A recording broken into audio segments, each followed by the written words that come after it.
പ്രിയപ്പെട്ട ഗുണഭോക്താക്കളെ നമസ്കാരം. അനന്തു കൃഷ്ണനാണ്. ഞാൻ മൂവാറ്റുപുഴ സ്റ്റേഷനിൽ ഇരുന്നാണ് ഈ വോയിസ് മെസ്സേജ് ടൈപ്പ് ചെയ്യുന്നത്. ഞാൻ തിരികെ വന്ന് നിങ്ങളുടെ എല്ലാവരുടെയും പൈസ തിരികെ തരാനോ സാധനങ്ങൾ തരാനോ കഴിയും. ഞാൻ അകത്ത് കിടക്കും തോറും എനിക്ക് കാര്യങ്ങൾ നിങ്ങളിലേക്ക് ചെയ്യുവാൻ നിങ്ങളുടെ പൈസ ഉൾപ്പെടെ തിരികെ തരാൻ പറ്റില്ല. ഞാൻ പുറത്തു നിന്നെങ്കിൽ മാത്രമേ കഴിയുള്ളൂ. പക്ഷെ നിങ്ങളുടെ പണം നഷ്ടപ്പെട്ടു എന്നൊരാളും ചിന്തിക്കേണ്ടതില്ല. മറിച്ച് ഒരു വലിയ കാലതാമസത്തിന് ശേഷം തിരികെ കിട്ടുന്നു എന്നൊരു സാവകാശം അത് തരിക. അങ്ങനെ നിങ്ങളുടെ പൈസ തിരികെ തരാനായിട്ട് പറ്റും. ഞാൻ ആരുടെയും പറ്റിക്കാൻ വേണ്ടി ചെയ്തതല്ല.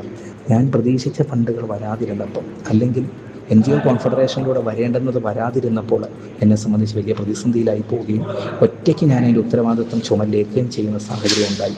അതുകൊണ്ട് നിങ്ങളെന്നെ പരമാവധി ഉപദ്രവിക്കരുത്. ഈ അവസരത്തിൽ ഞാൻ അപേക്ഷിക്കുകയാണ്. ദയവായി ഉപദ്രവിക്കരുത്.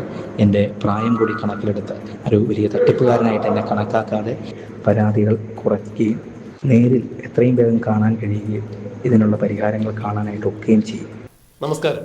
പാതി വിലയ്ക്ക് സ്കൂട്ടർ കൊടുക്കാമെന്ന് പറഞ്ഞ് കേരളത്തിൽ അങ്ങോളം ഇങ്ങോളം എല്ലാ ജില്ലകളിൽ നിന്നും ആയിരക്കണക്കിന് കോടി രൂപയാണ് അനന്തുകൃഷ്ണൻ എന്ന് പറഞ്ഞ ഇടുക്കിക്കാരൻ സമ്പാദിച്ചത്.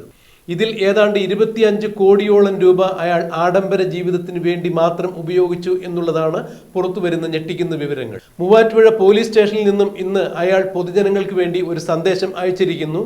ഞാൻ ആരെയും പറ്റിച്ചതല്ല. എനിക്ക് കിട്ടുവാനുള്ള അല്ലെങ്കിൽ വരാനുണ്ടായിരുന്ന CSR ഫണ്ടിൽ ചില തടസ്സങ്ങൾ ഉണ്ടായതുകൊണ്ടാണ് പലർക്കും സ്കൂട്ടറുകൾ നൽകാൻ സാധിക്കാതെ പോയത്, ലാപ്ടോപ്പുകൾ നൽകാൻ സാധിക്കാതെ പോയത് എന്നാണ് അനന്തുകൃഷ്ണൻ തന്റെ ശബ്ദ സന്ദേശത്തിൽ വ്യക്തമാക്കിയിരിക്കുന്നത്. കോർപ്പറേറ്റ് സോഷ്യൽ റെസ്പോൺസിബിലിറ്റി ഫണ്ട് എന്ന് പറയുന്ന ഈ CSR ഫണ്ട് ഏത് വിധേനയാണ് അനന്തുകൃഷ്ണന് കിട്ടുന്നത് എന്നുള്ളത് ഇപ്പോഴും വ്യക്തമല്ല.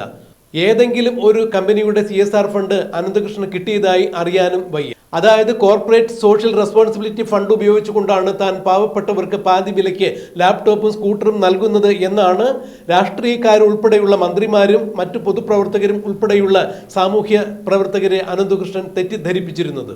അനന്തകൃഷ്ണന്റെ പരസ്യത്തിലും വാഗ്ധോരണിയിലും വീണ് പൊതുപ്രവർത്തകരടക്കം, അതായത് മന്ത്രിമാരും MLAയും MP മാരും പഞ്ചായത്ത് മെമ്പറും പഞ്ചായത്ത് പ്രസിഡന്റും അടക്കമുള്ള എല്ലാ നേതാക്കന്മാരും എല്ലാ പൊതുപ്രവർത്തകരും അതിൽ വീഴുകയായിരുന്നു. അവരെല്ലാവരും അനന്തകൃഷ്ണന്റെ ഈ പദ്ധതിയോട് ചേർന്ന് നിൽക്കുകയായിരുന്നു. അവസാനം അവരെല്ലാവരും കുഴിയിലാവുകയായിരുന്നു.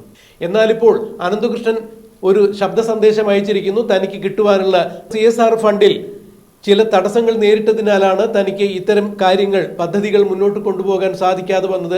അതിനാൽ ദയവായി ആരും എന്നെ ഉപദ്രവിക്കരുത്. എൻ്റെ പ്രായത്തെ കണക്കിലെടുത്ത് ഞാൻ പറയുന്നത് മനസ്സിലാക്കണം. ഞാനൊരു കള്ളനല്ല. എന്നെ കള്ളനെന്ന് ചിത്രീകരിക്കാൻ വേണ്ടി പല ഭാഗത്തു നിന്ന് ശ്രമങ്ങൾ നടക്കുന്നുണ്ട്.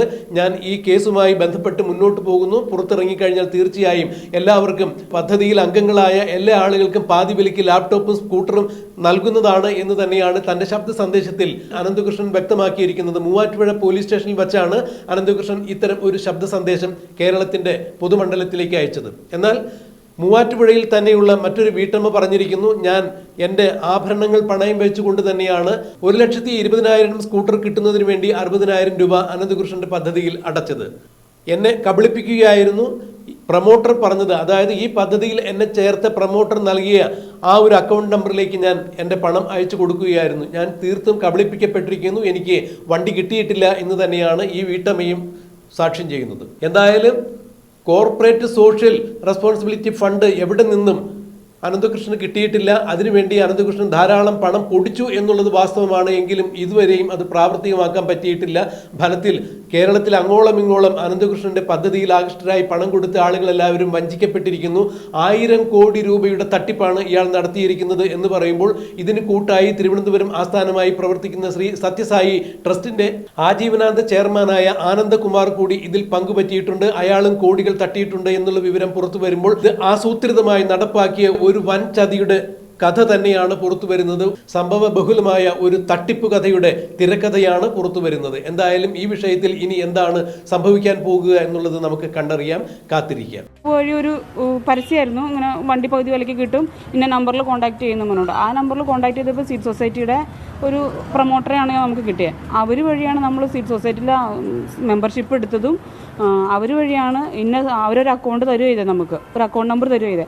ആ അക്കൗണ്ട് നമ്പറിലേക്ക് ഇത്ര രൂപ അടയ്ക്കുമെന്ന് പറഞ്ഞു. 60,000 രൂപ അടയ്ക്കുകയും ചെയ്തത് HDFC ബാങ്കിൽ, മൂവാറ്റുപുഴ HDFC ബാങ്കിലാണ് 60,000 രൂപ അടച്ചതും.